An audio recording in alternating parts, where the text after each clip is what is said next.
이해찬 상임고문께서 20년 장기 집권론 말씀하셨는데 이번에는 일당 안 뺏긴다 민주당이. 그리고 단독으로 과반 넘기느냐 아니면 180석 먹느냐 이게 관건이다라고 발언한 사실이 뒤늦게 알려져서 또 좀 논란이 좀 되고 있습니다. 현 변호사님 어떻게 보세요? 이 얘기는 아마 이제 그런 취지인 것 같아요. 네. 지금 이제 병리평으로 회계하지 않으면 과반 뺏긴다. 병리평으로 회계해야 된다. 네. 아니 병리평으로 그러니까 우리가 일당을 뺏기지 않으려면 병리평으로 회계해야 된다. 예, 이 얘기를 예. 많이 하잖아요. 예, 예. 뺏기지 않으려면 예. 그건 아니다. 사실은 왜냐하면 뭐 병리평 회계에 대해서 굉장히 이제 당내 비판이 많잖아요. 네네. 일단 민주당이 주도해서 연동형으로 만들었고 이게 개혁의 후퇴다. 회계하면 진보 개혁 세력들에 대해서 들에 대해서 오히려 내부적인 비판을 받고 있는 상황이다. 그렇지 않다. 우리 지금 선거 국면이 그렇게 불리한 상황이 아니기 때문에 이게 뭐 의석 중요한 게 아니라 우리가 지금 말씀처럼 이런 데이터를 다 보고 받으시겠죠. 왜냐하면 지난번 21대 총선은 이제 이해찬 대표 체제를 길었잖아요. 네. 그때 이제 여론조사 계속 하잖아요. 민주연구원이라든지 여론조사를 하면서 추세 보면서 봤거든요. 거의 그때 맞았어요.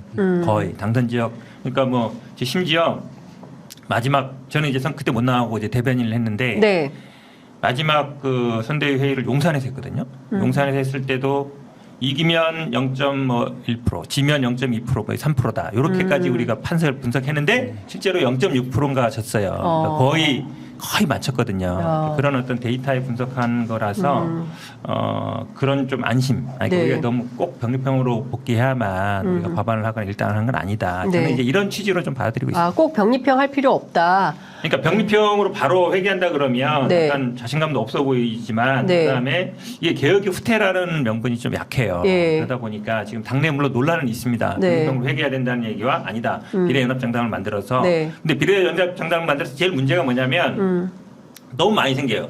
조국 신당, 송영교 신당, 무슨 이낙연 신당, 신당. 뭐 이런 네. 많이 생긴단 네, 말이죠. 많이 생기면 각자 막 찢어지면 안 되거든요. 이걸 하나로 모으려야 되는데 네. 그걸 어떻게 모을 거냐. 그 고민을 진보 진영에서 이부영 의장이 진보정치연합 만들어서 비례정당 그 하자. 역할도 있는데 저는 사실은 이해찬 대표님 만약에 만난다 그러면 이 얘기를 해주고 싶어요. 네. 그러니까 그렇게 여러 가지 막 이 비례정당이 만들었을 때 네. 이재명 대표가 예를 들어서 누구를 이 사람은 맞고 이 사람은 아니다 이래버리면 이게 싸움이 생겨요. 그럼 우리가 진짜고 우리가 아니다 막 싸움이 생기잖아요. 진짜 가짜 논쟁이 생기는구나. 그렇죠. 우리가 네. 진짜 우리는 뭐 자매정당이다. 우리는 사촌이다. 그러면 우리는 그냥 형제정당이다. 막 이렇게 나올 수 있단 말이죠.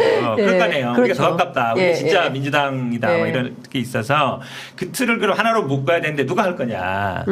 저는 이해찬 대표가 그 역할을 만약에 할 수 있지 않겠느냐. 개인적으로는 좀 그런 생각이 좀 들어요. 그런 네. 역할을 좀 해주셨으면 좋겠다. 네. 생각 들고. 저는 이제 그 선거법 문제가 나왔다는 얘기인데 그 병리평의 회기는 사실은 이게 적대적 공생법이다 이렇게 볼 수가 있어요. 일당 이당이 완전히 그렇죠. 그 이른바 그 완충지대라고 할 수 있는 국회에 완충지대라고 할 수 있는 제3지역 제3세력의 네. 국회 진입을 완전히 봉쇄하는 거거든요. 지금의 그 봉쇄 조항은 3% 정도인데 3%예요. 네. 그 3%를 넘어야 이제 비례를 배정받는데 네. 그 병리평으로 회귀하고 이걸 그 권역별까지 가잖아요. 네. 그러면 권역에서 7% 이상의 득표를 해야 그렇죠. 그 의석을 배정받는 상황이 될 거예요. 그러면 지금 정의당도 7%가 안 나오고요. 예. 7% 나올 만한 정당이 거의 없는 상황이 돼요. 네, 예. 지금 뭐 아까 민주당 계열의 뭐 조국 신당 무슨 신당 막 신당 이런 네. 얘기했잖아요. 이분들 예. 거의 대부분 다 7% 안 될 거거든요. 3% 미만으로 네. 보더라고요. 예. 그다음에 유일하게 이제 7%를 넘어설 수 있는 그 정당이라는 게 지금 여론조사에 나오면 이준석 전 대표가 예. 신당을 만든다면 이게 예. 이준석 신당 정도인데 그렇죠. 그러면 이준석 신당이 지금의 예를 들어서 그 제3세력을 포괄하고 스펙트럼을 넓히는 덩치를 키우는 과정으로 갈 수밖에 없는 상황이 그걸 그렇게 내몰릴 거예요. 왜냐하면 법이 이렇게 된다면 예. 그렇지 않겠어요? 그렇겠죠. 왜냐하면 그렇게 돼야 일당 이당이 그 마음에 안 든다. 일당 예. 이당이 선택할 수 없다. 이러면 제3당으로 기호 3번으로 예. 이렇게 많이 좀 유도할 수 있는 그런 상황이 될 수 있기 때문에 그럼 제도에 따라서 이준석 신당만 신났네. 아니 만약에 병리평으로 가게 된다면 예. 병리평 회기는 사실은 이제 적대적 공생을 공고히 하는 그 법이기도 하고 네. 또 역설적으로 적대적 공생을 부수게 하는 제3당의 덩치를 키우게 만드는 그런 법일 수도 있어요. 그러면 이게 선거제까지 확 넘어가서 네. 논란이긴 한데 저는 병립형이냐 연동형이냐 양자택일은 아니라고 봐요. 왜 그러냐면 예전에 우리 선관위에서 제안한 것도 권역별 비례대표제였고 네. 문재인 대통령도 계속 권역별 얘기를 했던 이유는 호남에서도 좀 이제 보수당이 나오고 영남에서도 좀 민주당 나와야 된다. 특히 TK에서 이거였기 때문에 저는 권역별은 일단 양당이 찬성할 수 있다고 보고 네. 근데 권역별 안에서 그러면은 그걸 연동형으로 할 거냐 그다음에 병립형을 할 거냐 그 문제는 있잖아요. 예. 거기에 약간 들어가는 게 석패율제잖아요. 석패율제를 하면은 약간 말씀드린 7, 8%가 아니라 약간 예. 뭐 그 안에서 한석 정도는 할 수 있단 말이죠. 그다음에 지금도 사실은 물론 현재는 캡이 써 있잖아요. 예. 30대 17로. 그렇죠. 물론 뭐 이대로 하면 이제 다음엔 없어지지만 네. 그건 섞을 수 있다고 봐요. 연동형하고 비례를 권역별로도. 그래서 타협점 충분히 생길 수 있다. 이거를 꼭 병립형 핵이냐 아니면 네. 현재 고수냐 이것만으로 논의할 건 아니라고. 그럼 큰 틀에서 권역별 비례를 놓고 그 안에서 연동형으로 할 건지 병립형으로 할 건지 요걸 정하고 석패율제 넣고. 그다음에 석패율제를 그렇죠. 넣어서 하면 그러면 의석 배분이 대충 시뮬레이션 돌려보면 어떻게 아니, 나와요? 저는 뭐 그 놀릴 정도는 안 되고.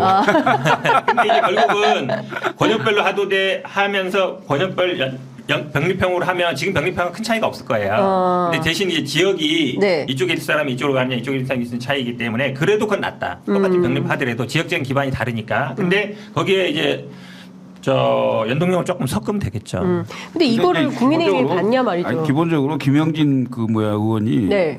언론 인터뷰하는 거 네, 보니까 정무실장. 예, 뭐 여야 합의가 원칙이고 뭐 그러면서 병립형 얘기를 하던데 네.